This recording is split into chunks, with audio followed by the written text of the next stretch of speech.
जब भी मैं ऑफिस से घर आता तो मेरे घर वाले मुझसे कहते कि तुम्हारी पत्नी घर का कोई काम नहीं करती और भी शिकायतें करने लगते।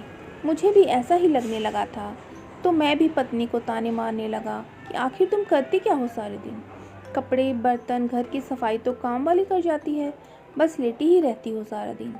फिर एक दिन रोज़ रोज़ की बातों और शिकायतों से परेशान होकर मैंने अपनी पत्नी से 4 महीने का बच्चा छीन लिया और उसे मायके छोड़ाया। पत्नी के मायके जाने के बाद की मेरी पहली रात। मेरे पास कोई मुझे अपनी शरारतों से हंसाने वाला नहीं था। मेरा बेटा ज़रूर था, जिसे मैंने अभी अभी फीडर दे के सुलाया था। दूध पिलाने से लेकर बच्चे को सुलाने तक मुझे क्या क्या करना पड़ा, मैं उसका विवरण करना चाहता हूँ। मैं उठा, रसोई घर गया, फीडर को धोकर चूल्हे पर पानी चढ़ाया और फीडर को उबाला। पाउडर का दूध बनाने के लिए पानी को थोड़ा सा गर्म किया और उसमें पाउडर मिला डाला। तब कहीं जाकर एक फीडर तैयार हुआ। दूध पिलाने के बाद मैं अपने बेटे को कंधे से लगाकर थपकी लगाने लगा ताकि उसका दूध हजम हो जाए। फिर पैम्पर बदलने के लिए उसको लिटा दिया तो पता चला बच्चे ने पाखाना किया है। उसे बाथरूम में ले जाकर साफ करके आया तो बच्चे ने दूध की उल्टी कर दी। मैंने जल्दी से उसको साफ किया और फिर से पैम्पर पहना दिया। उसको झूला झूला कर सुलाने लगा। अपने लिए दूध गर्म करके उसे ठंडा होने के लिए फ्रिज में रख दिया। वह होती तो मिल्क शेक बनाकर हाथ में दे देती। सोचने लगा, क्या अब इतने सारे झमेले में कौन पड़ेगा, अभी रोटी पका कर खा लूँगा, लेकिन आटा, अभी तो आटा भी गूँथना पड़ेगा। सालन पका हुआ था, बस उसे प्याली में डालकर अवन में गर्म ही करना था। सोचा खाने से पहले बेड पर बिखरा हुआ सामान उठा दूं। पैम्पर, खिलौने, फीडर और मेरा बिखरा हुआ सामान सबको अपनी अपनी जगह पर रख दिया। फिर अचानक याद आया कि रोटी बनाने लगूंगा, बहुत समय लगेगा। अभी तो कपड़ों को इस्त्री भी करना था। अभी शर्ट को इस्त्री कर ही रहा था कि बेटा उठ गया। मैंने बेटे को उठाया और थपकी लगाते हुए सुलाने लगा। फिर झूले में डाला और झूला झुलाने लगा। भूख के मारे मेरा बुरा हाल था। बड़ी मुश्किल से बच्चे को सुलाया और ज़ोमैटो से खाना ऑर्डर किया। आधे घंटे बाद खाना मेरे सामने था। मैंने बड़े बड़े निवालों में खाना ख़त्म किया, क्योंकि मैं जानता था अगर मेरा बेटा फिर से जाग गया तो मेरा खाना वैसे ही पड़ा रहेगा और फिर से गर्म करने में बहुत समय लगेगा। मैंने सोचने लगा कि शायद मेरी पत्नी भी ऐसे ही करती होगी। पता नहीं उसी समय पर खाना खाने मिलता भी होगा या नहीं। घड़ी में 11 बज रहे थे। मैं बहुत थक गया था और खाते ही बिस्तर पर लेट गया और अपने आप से ही बड़बड़ाने लगा, निशा, अलमारी से चादर निकाल कर दे दो प्लीज़, मुझे बहुत नींद आ रही थी। फिर ख्याल आया कि वह तो यहाँ है ही नहीं। वह होती तो चादर निकाल कर उड़ा देती। अब खुद ही अलमारी से चादर निकालनी पड़ेगी। अभी मैं इतना सोच ही रहा था कि बिजली चली गई और पंखा बंद हो गया। इससे पहले कि मेरा बेटा गर्मी के कारण जाग जाए और रोने लगे, मैं झट से बेड से नीचे उतर गया और एक पेपर से उसे हवा करने लगा।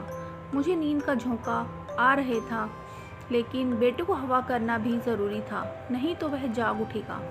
1 बजे बिजली आई और मैं तुरंत ही सो गया। 2 बजे बेटे की रोने की आवाज़ से मेरी आंखें खुली। अचानक गहरी नींद से जागने पर मेरे सर में दर्द होने लगा। उसे भूख लगी थी। मैं सुस्ती से उठा और उसे डब्बे का दूध बनाकर पिलाया। 2:30 बजे के करीब बेटा सो गया और मैं भी। उसके बाद बेटा कब जागा और कब तक रोता रहा, मुझे कुछ नहीं मालूम। फिर जब सुबह 8 बजे मेरी नींद खुली तो वह रो ही रहा था।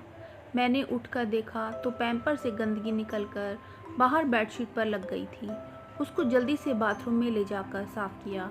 उसके बाद बेडशीट को धो डाला, बच्चे को दूध पिलाया और दूसरी बेडशीट बिछाकर उस पर उसे लिटा दिया। इतना करने तक 9:30 बज चुके थे। मैं रोज़ नाश्ते में दही खाता था, जिसे मेरी पत्नी निशा घर पर ही बनाती थी, मगर कैसे बनाती थी और कब बनाती थी यह मुझे नहीं पता। वे लोग जो मेरे घर आने पर मेरी पत्नी की शिकायत करते थे, उनमें से किसी ने भी मुझे 1 कप चाय तक नहीं पूछी। मैंने खुद चाय बनाने के लिए बर्तन में दूध डाला और सोचने लगा ऐसा कौन सा समय होगा जब निशा व्यस्त नहीं थी। मेरी सेवा में उसने कभी कोई कमी नहीं छोड़ी। घर में सिर्फ 3 ही काम तो नहीं हैं जिनके लिए मैंने नौकरानी रखी थी। एक बच्चे को संभालना ही काफ़ी था उसे थकान से चूर करने के लिए, लेकिन वह तो मुझे समय पर खाना देती। मैं थक जाता तो मेरे पाँव भी दबा देती थी। मैं उदास होता तो मुझे हंसाती। अगर मुझ पर काम का दबाव होता या मैं परेशान होता तो वह मेरा हौसला बढ़ाती थी। मैं यही सोच रहा था कि दूध उबलकर ऊपर आ चुका था। मैं आहिस्ता आहिस्ता शेल्फ पर कपड़ा लगाने लगा और उन तानों भरे सवालों को याद करने लगा जो मैं निशा से पूछा करता था कि तुम करती क्या हो सारा दिन? तुम्हारा बदन क्यों इतना दर्द करता है? तुमने कौन सा पहाड़ उठाया है जो इतनी थक जाती हो? मेरे ताने सुनकर वह करवट बदलती और शायद आंसू भी बहाती होगी, पर मैं जालिम इंसान उसकी परवाह ही नहीं करता था। और फिर थोड़ी देर बाद खुद ही करवट बदलकर मुस्कुराकर मेरा चेहरा अपनी ओर करती और मुझसे कहती आई लव यू। तो मैं भी मुस्कुरा देता और बहुत जिद करने लगती कि तुम भी कहो ना आई लव यू टू। मुझे निशा की प्यारी प्यारी शरारतें याद आने लगी। सुबह के 10 बज चुके थे और नींद पूरी ना होने के कारण मैंने ऑफिस से छुट्टी ले ली थी। और वो सब लोग जो अपने अपने कमरे में बैठे थे, जो मुझे कल ही कह रहे थे कि तुम्हारी पत्नी घर का कोई काम नहीं करती, चाय नाश्ता पूछना तो दूर।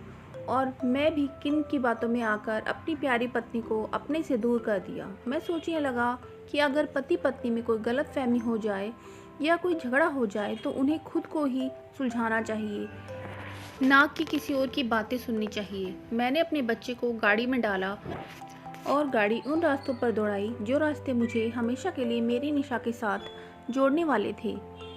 वहां पहुंचकर मैंने दोनों हाथ जोड़कर निशा से माफ़ी मांगी। ओ मेरी निशा, तुम इतनी अच्छी कैसे हो सकती हो?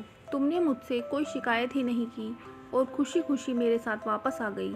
प्यारे दोस्तों, अपनी पत्नी को समय दें, उसका आदर करें, सम्मान करें और उसे प्यार करें। वह अपने माता पिता, अपने बाबुल का अंगना छोड़कर आपके साथ बिल्कुल नए परिवार में अपना जीवन बिताती है।